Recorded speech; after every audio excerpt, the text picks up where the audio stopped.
Stepmom married my dad before his death. Now she thinks she owns his estate, but she has no idea who actually holds the deed. After my father passed, I found myself facing a battle I never anticipated with his new wife, Linda. Just 2 years before his death, he married her, and she moved into his home with her 2 grown daughters, Kelly and Rachel.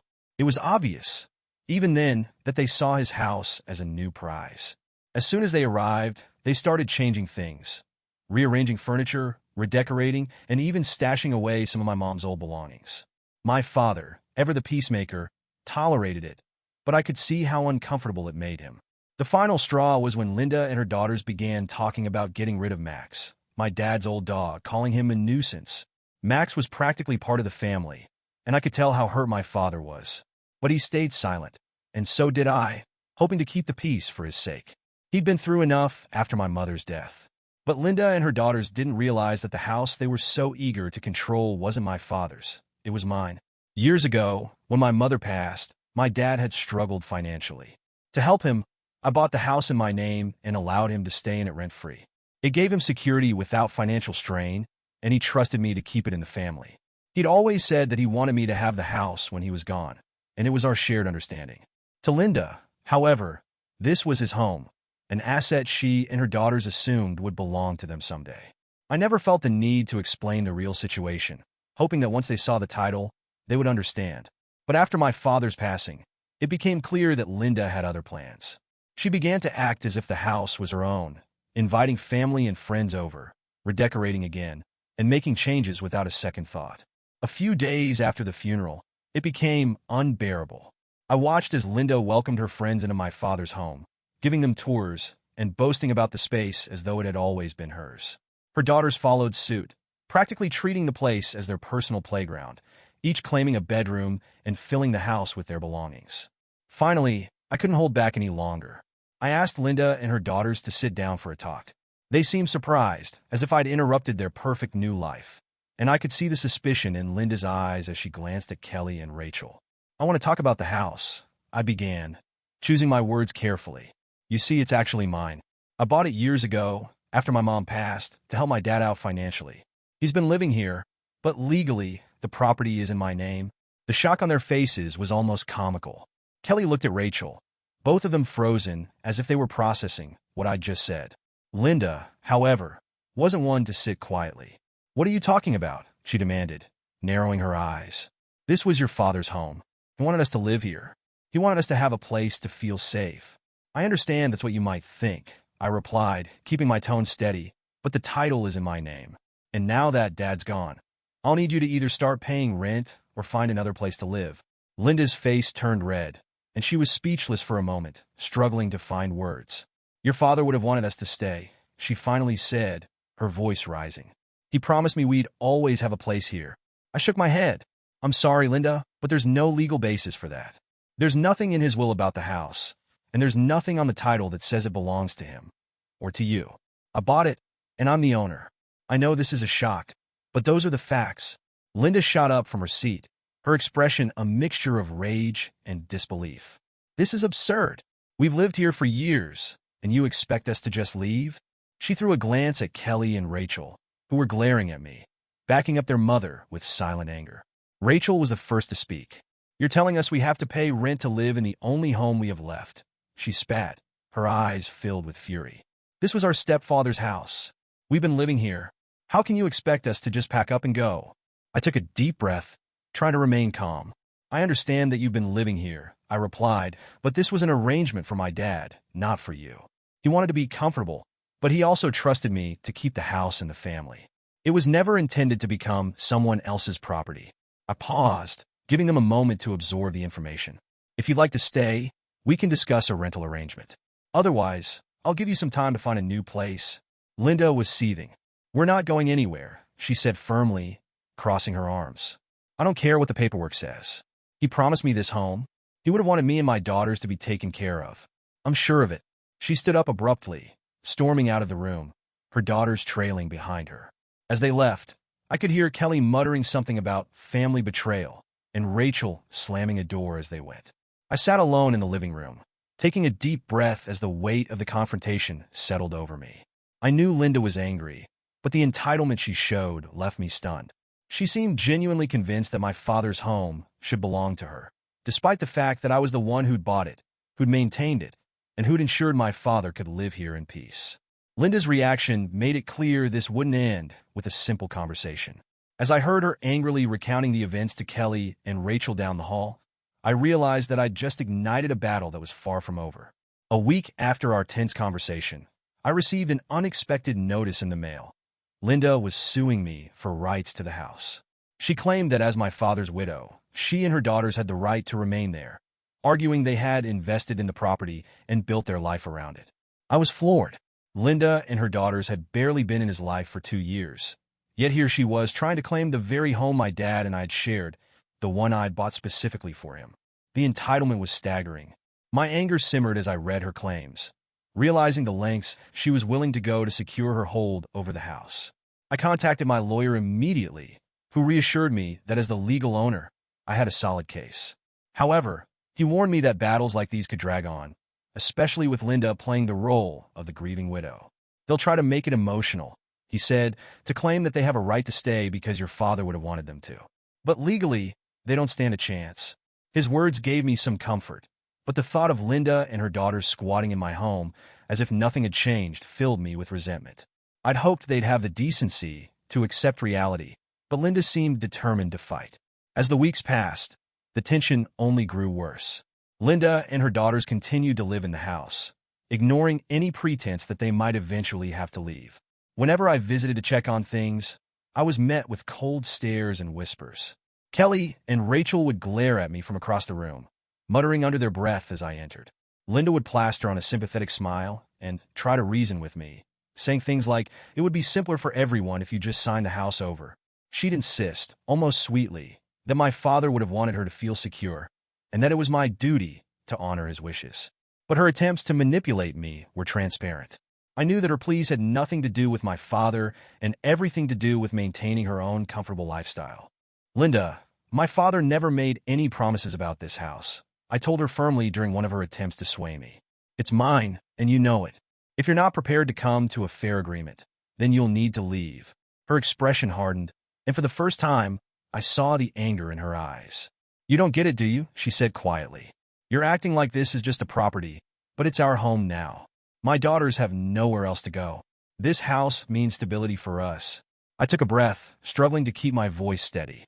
It was my father's home, and now it's mine. I let him live here because he needed it, but that doesn't extend to you and your daughters. I turned to leave, hoping my words had finally gotten through to her. But as I walked out the door, I could feel their eyes on my back, their hostility radiating like heat. The audacity of it all infuriated me. My father had trusted me to look after his home and to protect his memory. But Linda was trying to rewrite our family's history, to claim a legacy that was never hers. She wasn't simply fighting for a roof over her head. She was trying to erase my father's intentions, to twist his kindness into an inheritance that didn't belong to her. Every attempt she made to assert her so-called rights to the house only deepened my resolve. I wouldn't let her overwrite my father's memory just to create a new life of her own. In the following days, my lawyer and I compiled all the paperwork. We gathered the title deed, financial records, and documents that traced the ownership of the house back to me. Each piece of evidence we assembled only reinforced what I already knew. I was the rightful owner, and there was no legitimate reason for Linda to stay. It wasn't an easy process, though. Even with my lawyer's assurance, the emotional weight of the situation was heavy. I knew this was the last thing my father would have wanted. All he ever wanted was for his family to be close, for his home to be a place of warmth and love, not a battleground. But every time I thought of giving in, of simply letting them stay to avoid the mess, I'd remember how quickly Linda and her daughters had tried to erase my dad's legacy. I remembered them discarding his things, treating Max, his loyal dog, like a burden. They hadn't cared about his wishes or his memory. They only cared about their own comfort. My father's home meant everything to him, and I couldn't let Linda and her daughters tarnish that. As we prepared for the upcoming hearing, I found myself dreading each trip to the house. Walking through the door, I could sense the tension, almost like the house itself had absorbed it. Linda's daughters would often be sitting in the living room, giving me looks of thinly veiled contempt. They made no effort to hide their resentment, treating me like an intruder in my own home. They'd leave messes behind, almost as if to spite me, dirty dishes piled high in the sink, clutter strewn across the rooms.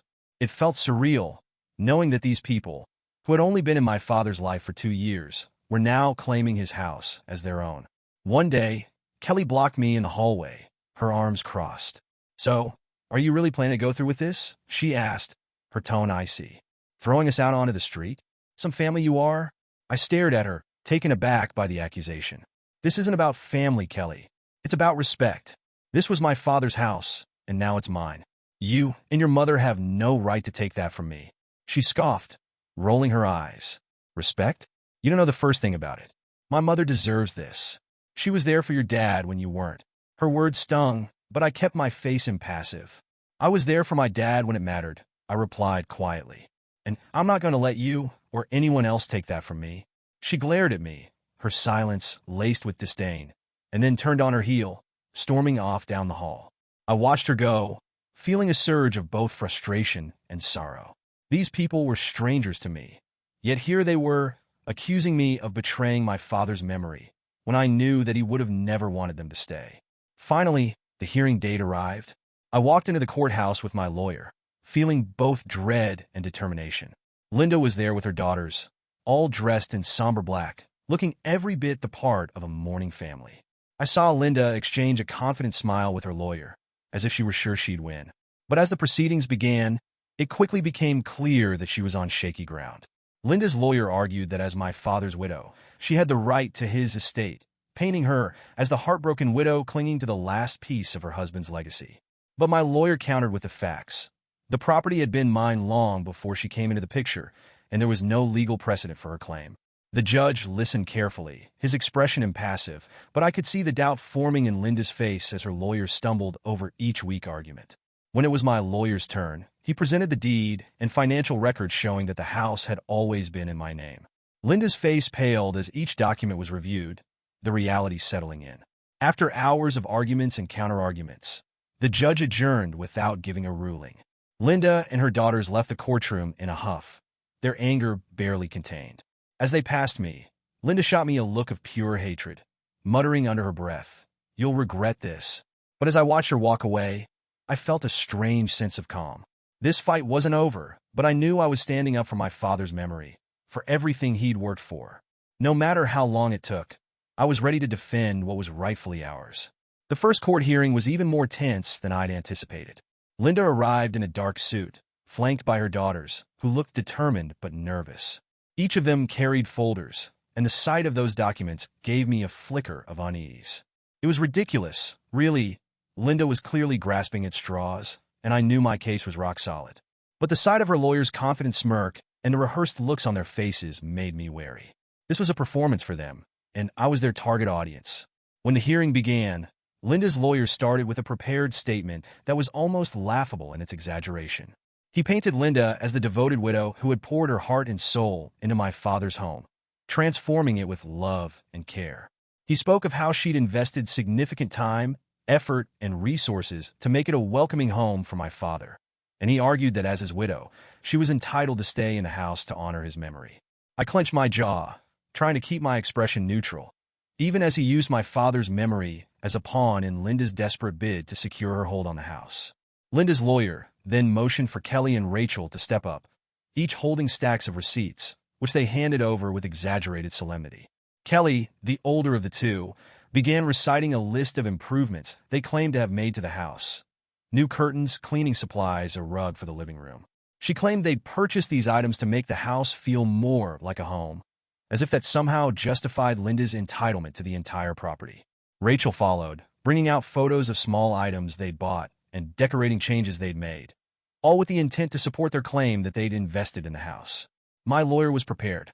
When it was his turn, he calmly presented the title deed and financial records showing that I'd bought the house years before Linda even met my father. "This isn't a matter of inheritance or estate," he stated firmly. "The house was never owned by the deceased. It has always been in my client's name, and as such, Linda has no legal claim to it." He continued, pointing out that the investments Linda and her daughters claimed amounted to a few $100s, mostly on disposable items that hardly constituted property improvements. No significant renovations or structural improvements were made. Curtains and cleaning supplies are hardly enough to establish any sort of financial stake, he added dryly. As the judge looked over the documents, Linda's lawyer tried a new angle, insisting that as my father's widow, she was entitled to a spousal estate and that she had a right to continue living there based on his wishes. But the judge quickly cut him off, pointing out that my father had never actually owned the house, and therefore it couldn't be passed along in his estate. My father had no legal authority to promise Linda the house. It wasn't his to give. I could see Linda's confidence waver, her face growing tense as the reality began to set in. The judge then asked Linda and her lawyer to produce any additional documentation that might support their claim. They had none. The folders Kelly and Rachel had carried in, with all their receipts and photos, amounted to nothing more than small household purchases, irrelevant in the face of legal ownership. Linda's expression turned sour as she realized that her narrative was beginning to unravel, and there was nothing substantial to back up her claims. For the first time, I saw Linda falter. She exchanged a nervous glance with her lawyer, who tried to regroup, stammering something about unspoken agreements and verbal promises. The judge's face remained impassive, clearly unimpressed with the lack of evidence.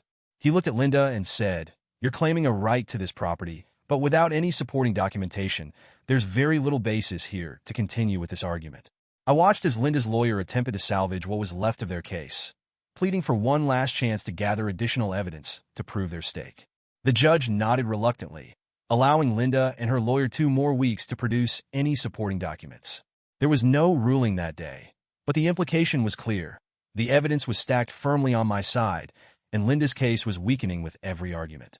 As we left the courtroom, I caught a glimpse of Linda's face, livid, her lips pressed together in a thin line. Kelly and Rachel trailed behind, avoiding my gaze, their earlier confidence nowhere to be found. As they passed, Linda shot me a look filled with pure anger.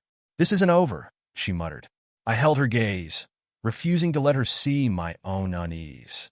Despite everything, I knew this was far from finished.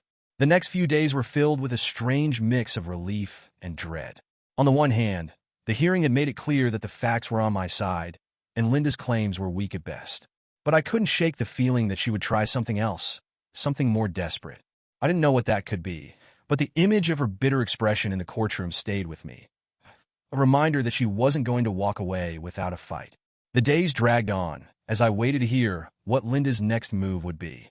The atmosphere was tense whenever I went to the house, each visit marked by hostility from Kelly and Rachel. They barely made eye contact, but I could sense their resentment. Sometimes I'd find things subtly out of place, mementos of my dad that I'd left there moved or missing, or small messes left in areas they knew I would see. It was as if they wanted to remind me that, for now, they were still in control of the space. I tried to ignore it, focusing instead on preparing for the next hearing. A few days before the next court date, my lawyer called with an update.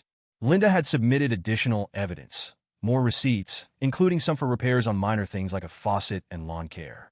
It was clear she was grasping at anything that might be interpreted as a financial contribution. My lawyer assured me this would make little difference, but he also warned that Linda might try to shift the focus of her argument from financial stake to emotional investment.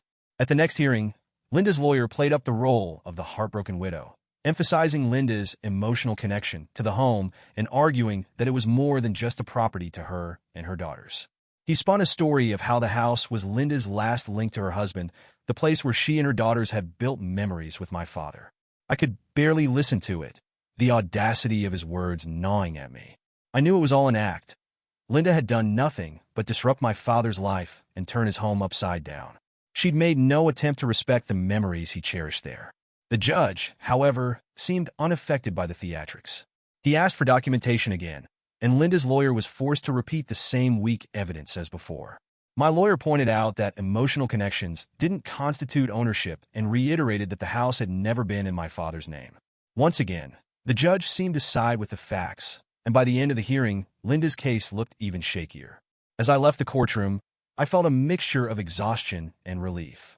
It was clear Linda's case was hanging by a thread, and with each failed argument, her desperation was growing. But I knew she wasn't giving up. As I walked out, I heard her behind me, her voice cold and filled with resentment. "You're going to regret this," she whispered, her words dripping with venom. I didn't respond, but her threat lingered in my mind. This battle wasn't just about a house anymore. It was a fight for my father's memory, his legacy, and I was determined to see it through, no matter what Linda threw at me next. In the days following the last court hearing, Linda's behavior grew increasingly erratic and desperate. She wasn't just determined to win the house. She was set on making me the villain. I began receiving calls from distant relatives, people I hadn't spoken to in years, all asking why I was kicking Linda out of her home. Somehow, she'd spun a tale of me as the cold-hearted child, eager to throw a grieving widow onto the street. She twisted the narrative so thoroughly that some family members believed her without question, convinced that I was being cruel and vindictive. Each time, I found myself explaining the truth, that the house had always been mine, bought years before Linda even met my dad, and that I was simply trying to honor his wishes. Most of my family understood, though some remained skeptical. The effort of repeating my side of the story, of constantly defending myself, became exhausting. It was a smear campaign I hadn't anticipated, and it was draining. I could see Linda's game. She was hoping to wear me down, to make me feel like the bad guy, like maybe it would just be easier to give her what she wanted. But I couldn't let her rewrite my father's legacy. This wasn't just about a house. It was about preserving the dignity of his memory, about standing up for what he would have wanted. As tiring as it was, I steeled myself against her manipulations, determined to see this fight through. Meanwhile, Linda and her daughters acted as though they'd already won. When I visited the house to check on things, it was as if I were an intruder in my own property. Rachel and Kelly would sit in the living room, making a show of ignoring me, casting sideways glances while muttering to each other. They'd even brought in new furniture and redecorated, filling the rooms with things that erased any trace of my dad. One day, I arrived to find new locks on the front door. Furious, I called my lawyer, who quickly drafted a legal notice demanding that Linda remove the locks and cease making any changes to the property. The letter warned her that if she didn't comply, I'd pursue further legal action. Linda reluctantly backed down, but the tension only escalated. She began leaving voicemails almost daily, her tone swinging wildly between pleading and aggressive. Some messages were soft and sweet, with her claiming that she was simply following my father's wishes and that I was betraying his memory by making her leave. Other messages were harsher, her voice filled with barely restrained anger as she demanded I hand over the house and stop trying to destroy her family. Each message chipped away at my patience, but I knew I couldn't let her get to me. I had to hold firm, no matter how many emotional traps she set. The breaking point came one day when I visited the house and found that they'd taken down the old family photos my dad had loved, replacing them with new ones of Linda and her daughters. It was as if they were erasing him, piece by piece, and it felt like a final act of disrespect. I stood in the hallway, looking at the walls stripped of memories, and felt a surge of anger that was unlike anything I'd felt before. Linda and her daughters had no right to claim his home, his memories, or his life as their own. I knew, at that moment, that I had to end this once and for all. It wasn't just about winning a legal battle. It was about protecting the legacy my father had entrusted to me. Finally, the court date arrived for what would hopefully be the final hearing. Linda looked composed, but I could see the tension in her eyes. Her lawyer tried once more to argue for her emotional investment in the house, painting a picture of a devoted widow who'd made a life with my father and deserved to stay in his home. But my lawyer was ready. He pointed out that despite Linda's claims, there was no evidence that my father had ever intended for her to inherit the house. He highlighted the title deed, the financial records, and the documented conversations between my father and me, showing that it had always been his intention for the house to remain in the family, under my care. Linda's lawyer continued to push, trying to tug at the judge's sympathy, but the judge was unmoved. He looked at Linda, his expression stern, and asked her point-blank if she had any documentation to prove her right to the property. Linda stammered, her confidence faltering as she realized that her last-ditch emotional appeal wasn't going to work. "This property has never belonged to you, Linda," the judge said firmly. "There is no legal basis for you to remain here. As the sole owner, the plaintiff has every right to ask you to vacate." Linda's face turned pale as the reality sank in. The judge ruled in my favor, giving Linda and her daughters 2 weeks to vacate the premises. He made it clear that if they didn't comply, they would face formal eviction.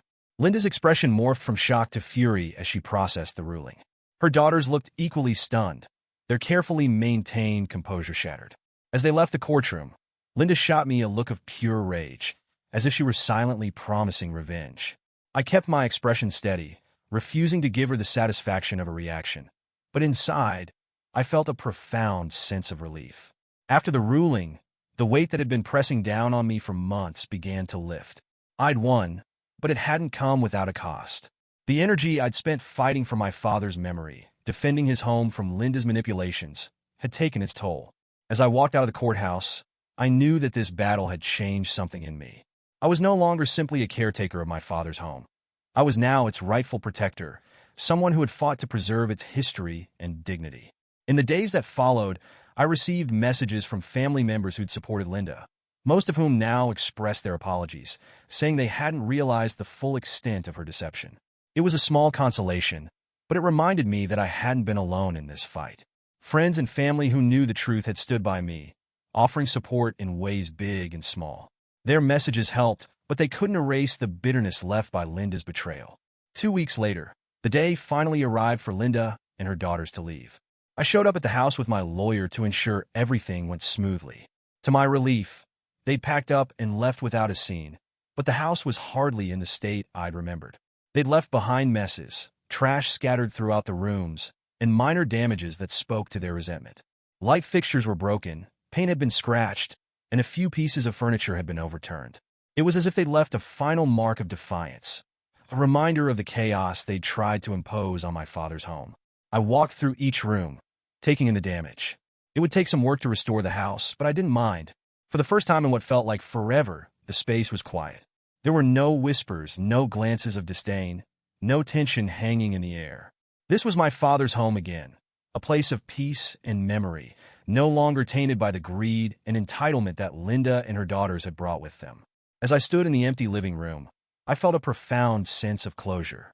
The house was finally mine, free from Linda's claims and accusations. I thought of my father, of the quiet talks we'd shared here, the laughter and love that had filled these walls before Linda had tried to erase it all. I knew he would have been proud. He'd entrusted me with this home, and I had honored his wishes, preserving the place he'd cherished so deeply. The battle was over, but it had left its scars. I knew it would take time to fully heal, to reclaim the joy I'd once associated with this house. But I was ready to begin. The house was finally free, and so was I. Linda didn't take the judge's ruling well. Within hours of the court decision, I started receiving messages from her, desperate, pleading, and at times, almost unhinged. At first, she begged me to reconsider, insisting that my father's spirit would want her and her daughters to stay in his home, that I was destroying his legacy by forcing her out. She guilt-tripped me, saying her daughters had nowhere else to go, accusing me of selfishness. She even hinted that she'd find a way to fight the ruling, to appeal, or somehow reverse it. But I deleted each message, refusing to give her the satisfaction of a response. Her manipulations had no place in my father's memory or the home he'd entrusted to me. The days leading up to the move-out deadline were emotionally draining. I tried to ignore Linda's messages, but the constant barrage of voicemails and texts made it hard to put her out of my mind completely. I found myself dreading each notification, each ding of my phone. She was relentless, as though every guilt-ridden message might weaken my resolve. But my father's wishes were clear, and I held on to that thought like an anchor. He had always wanted me to keep the house safe, to preserve his memories there. No matter how much Linda tried to twist the story, I knew I was doing the right thing. As the deadline approached, I decided it was time to start organizing my father's belongings and reclaiming the space. On a quiet afternoon, I began to sort through his things. While carefully going through his closet, I stumbled upon a dusty box in the back corner. Inside were small mementos he'd kept over the years, old letters, birthday cards I'd made for him as a kid, and even a few drawings that must have meant something to him. There was a note he'd saved from my mother, handwritten in her beautiful script, expressing her love for him. Holding those memories in my hands, I felt an ache, a reminder of how much love had once filled this home. It hit me then that this fight with Linda had never been just about a piece of property. It was about preserving the connection I had with my father, the love he'd poured into our family. While Linda had tried to erase his legacy by filling the house with her own presence, these small, overlooked treasures were proof that he'd always intended this space to remain part of our family story. I carefully packed up the mementos, knowing they would help me rebuild his memory, piece by piece, as I moved forward. The 2 weeks passed faster than I expected, and on the final day, I arrived at the house with my lawyer by my side to ensure everything went smoothly. To my surprise, Linda and her daughters had vacated without a confrontation. The driveway was empty, and the house felt oddly silent, like it was holding its breath.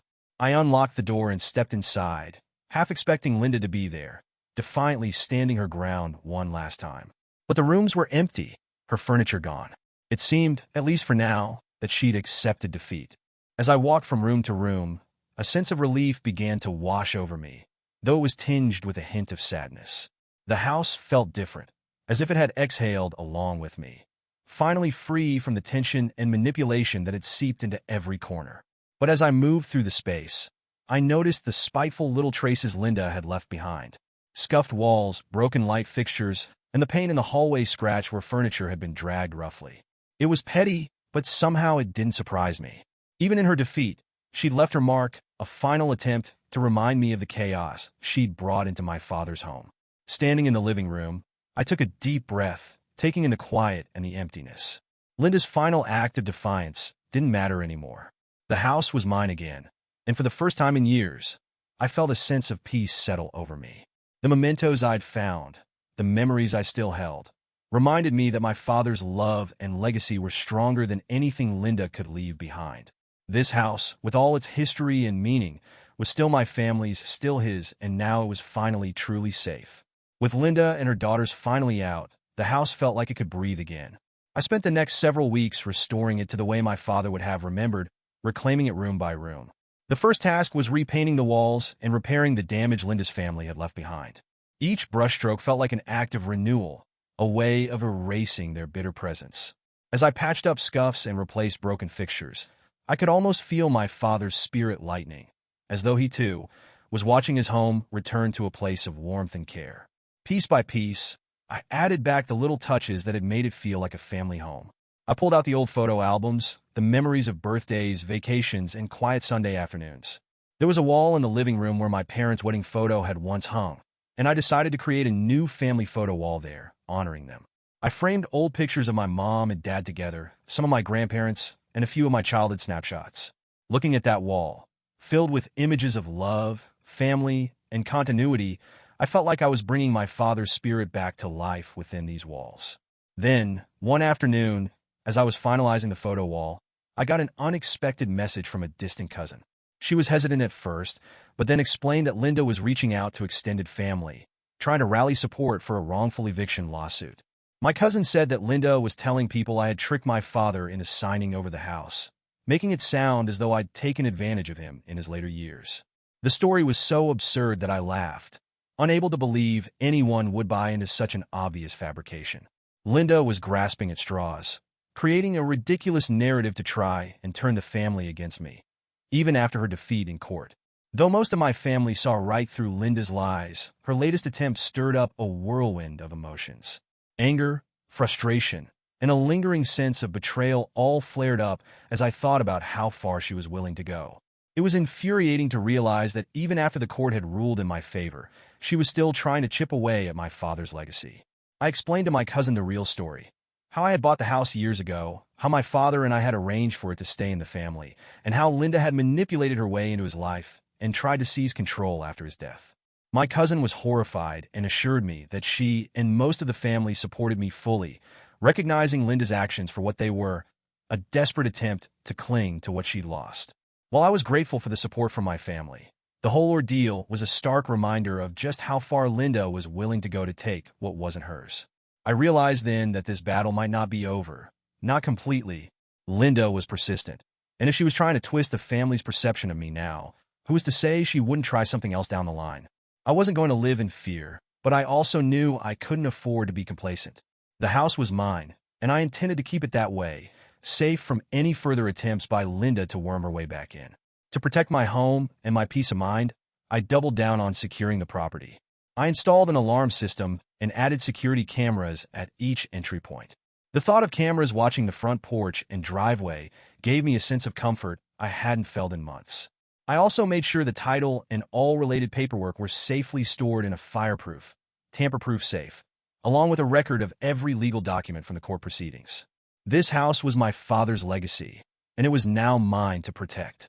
I wasn't about to let Linda's schemes, her lies, or her resentment jeopardize that again. The weeks continued, and with each small project, the house felt more like home. Friends and family members came by often, offering to help with repairs or just bringing over food and spending time with me. Their presence filled the space with warmth, laughter, and memories, which slowly started to heal the wounds left by Linda's intrusion. My dad's old friends dropped by, sharing stories about him that I'd never heard, painting pictures of him in his younger days, his mischievous humor, his quiet acts of kindness.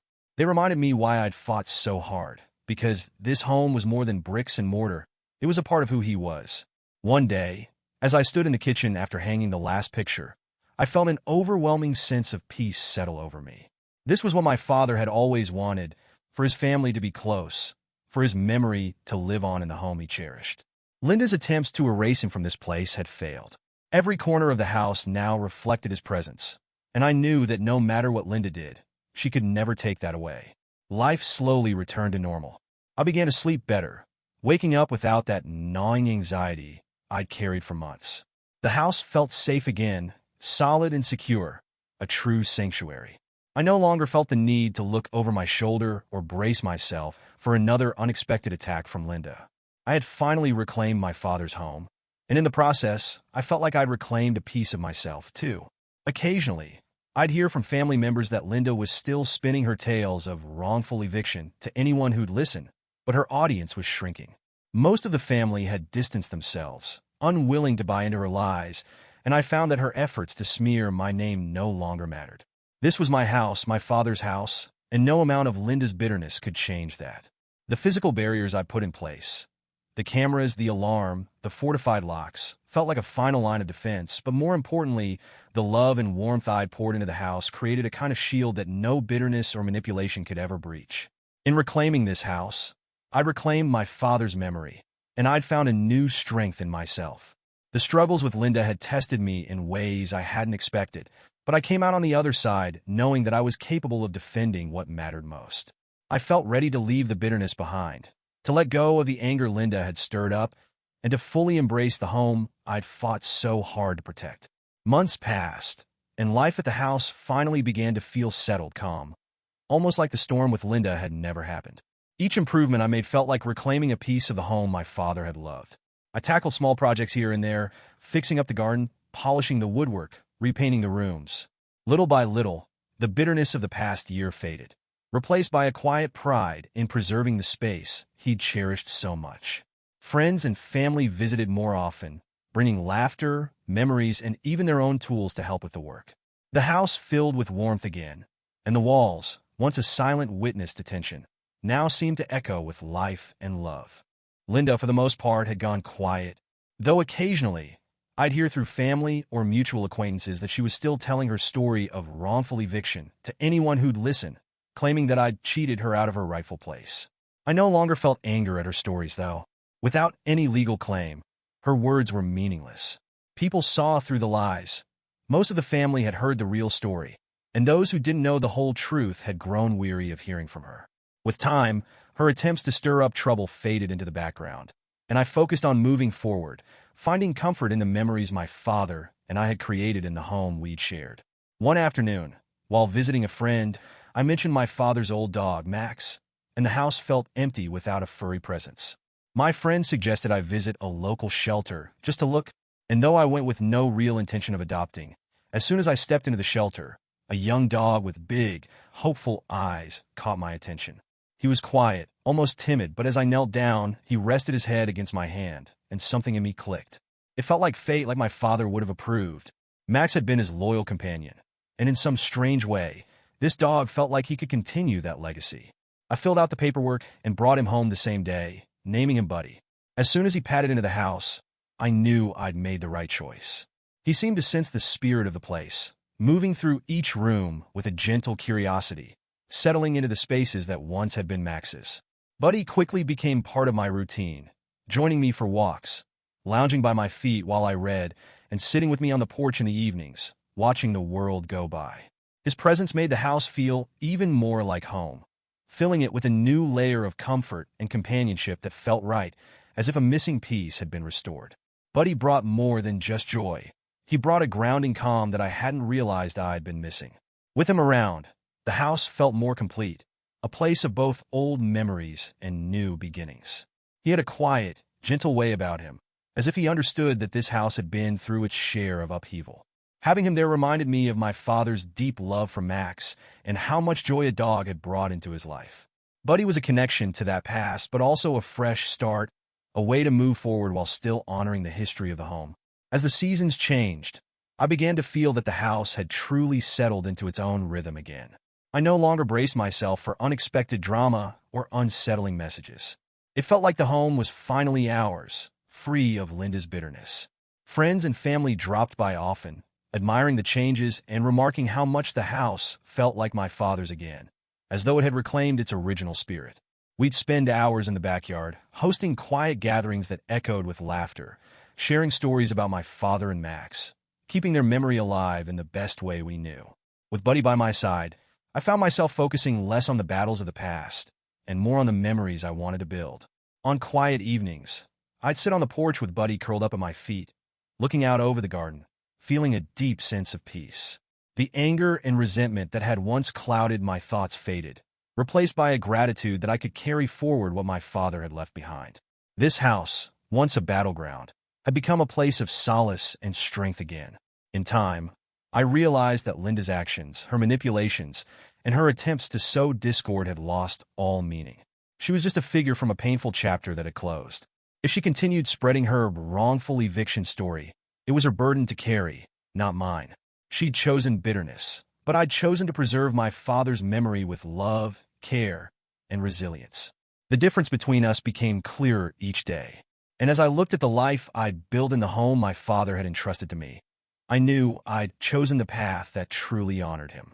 With Buddy by my side and a home filled with love and warmth, I could finally feel a sense of peace that I hadn't felt since my father passed. Life was starting to feel normal again, free from the storm Linda had brought into our lives. The home my father loved was safe, and his memory would live on within its walls, not as a point of contention, but as a legacy of family, love, and resilience. One quiet evening, as I was settling down to read, I received a message from an unexpected sender, Rachel, one of Linda's daughters. I stared at the notification, not sure what to expect. It had been months since they'd left, and I had heard nothing directly from any of them. Bracing myself, I opened the message, but what I found wasn't anything like I'd anticipated. Instead of anger or accusations, Rachel's message was heartfelt and apologetic. She admitted that she'd been wrong to side with her mother and sister. She explained that she'd felt pressured, caught up in the idea of inheriting the house and keeping a part of her stepfather's life. Now, however, she saw how misguided that had been. Rachel shared that she was living independently for the first time, working 2 jobs to support herself. She thanked me for standing up for what was right, even when it meant going against family. Watching you hold your ground made me realize that I needed to start making choices for myself, she wrote. It wasn't easy, but I'm finally learning how to be responsible. Thank you for showing me what strength looks like. Her words surprised me, but they were a reminder that sometimes standing up for the truth creates change we never anticipate. I sat back, letting her message sink in. I hadn't expected any remorse, let alone an apology from Linda's side. Rachel's words didn't erase the pain they'd caused, but they offered a glimpse of closure I hadn't realized I needed. She had seen the harm her family had done, and she respected my decision to fight for the truth. It felt like a small ripple from the conflict, a sign that maybe, in some strange way, my actions had helped her grow. People can change when they face the truth, I thought, and it reminded me that standing up for myself and my father's legacy had been worth every difficult moment. While Rachel's message didn't change my feelings toward Linda or Kelly, it reaffirmed something important, that my fight for the house and my father's memory had mattered. For months, I questioned if it was worth the strain, if I'd let the anger cloud my judgment, but Rachel's words reassured me. I'd done the right thing. By standing firm, I hadn't just protected the house. I'd shown someone else what resilience looked like, what it meant to defend what was sacred. Rachel's message was a gift I hadn't expected, and for the first time, I felt a sense of finality, as if that chapter was truly, fully closed. I replied to Rachel, thanking her for reaching out and acknowledging how much her message had meant to me. I wished her well on her path and encouraged her to keep finding her own way, to build her own life. I didn't need anything more from her, no further apology or explanation. Her reaching out was enough. The house was mine again, free of guilt, free of anger, and for the first time, free of any unfinished business. As the seasons changed, I found my relationship with the house shifting in ways I hadn't expected. It was no longer a battleground, no longer a place weighed down by resentment or conflict. Instead, it had become a sanctuary, a place where I could fully breathe, free from the memories of the struggles with Linda and her daughters.